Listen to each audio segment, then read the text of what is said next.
Olá, alunos, tudo bem com vocês? Hoje, na nossa aula de ciências, nós vamos falar sobre separação de misturas, na página 93. Mas antes de falar sobre separação de misturas, nós temos algumas atividades aí anterior que era para vocês ler, para nós termos um conhecimento maior. Na página 90, a mistura do bem. Então, gostaria que vocês fizessem a leitura e resolver essas atividades dessas páginas 90 e 91, ok? Vocês vão fazer a leitura, refletir um pouco sobre essa leitura aí e resolver as atividades da página 90 e 91, ok? E assim também, na página 92, nós temos aí uma oficina, algumas atividades para incrementar o nosso estudo sobre misturas, ok? Aqui também tem uma oficina para vocês estar fazendo, tá? E aqui, separando mistura, lembra que nós falamos sobre misturas lá anteriormente, né? Nós fizemos várias misturas de vários componentes, de várias substâncias.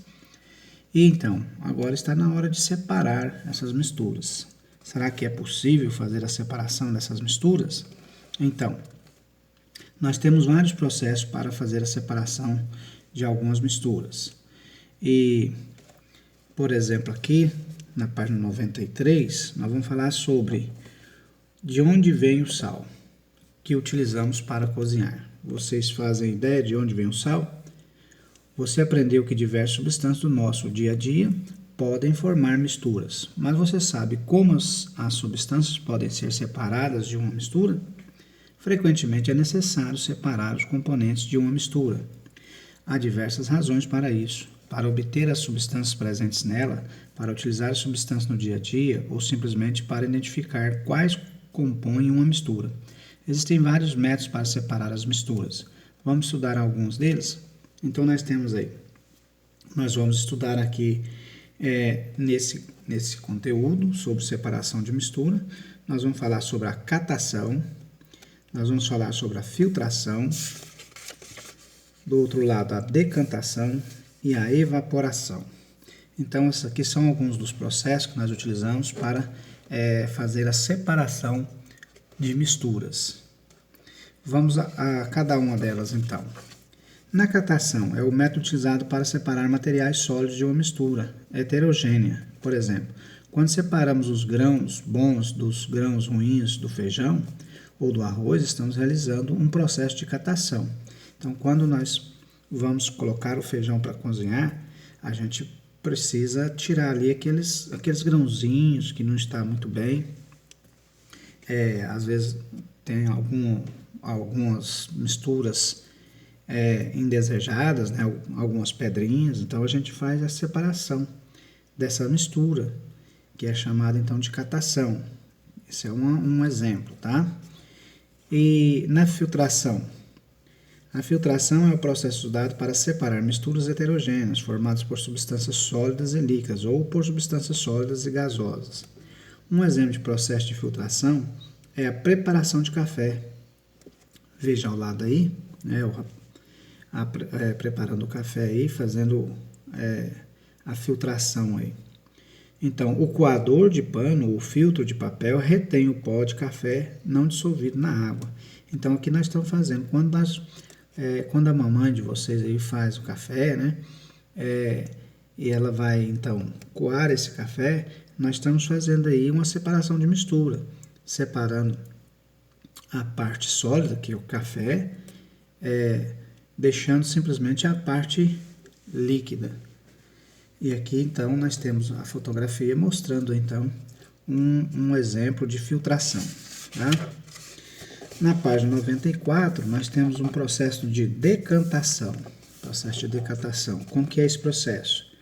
Esse processo é usado para separar misturas heterogêneas de substâncias líquidas e sólidas, ou de duas ou mais substâncias líquidas.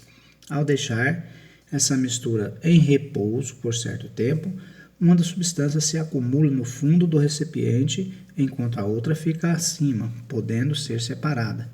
É o que ocorre, por exemplo, com a mistura de água e areia, ou água e barro. Então, nós temos aqui a água mais barro é igual água barrenta. E aí então temos uma água barrenta, né, toda suja aqui e tal. E aqui, depois de um certo tempo, o que vai acontecer? A água vai ficar por cima e o barro vai ficar no fundo do pote, do recipiente aí. Então, esse processo é chamado de decantação, tá? Esse processo de decantação geralmente faz também-se em serviço de saneamento, né? Onde acontece a decantação, é colocado, deixado a água em repouso, depois faz-se o tratamento dela para que ela possa então ser distribuído para as nossas casas. Outro processo de separação de mistura é a evaporação. Veja um exemplo aqui. A evaporação corresponde à mudança do estado líquido para o estado gasoso. Portanto, o processo de evaporação pode ser utilizado para separar substâncias de misturas de sólido com líquido ou misturas de líquido com líquido. A mistura pode ser homogênea ou heterogênea. O sal de cozinha, por exemplo, pode ser obtido a partir da evaporação da água do mar.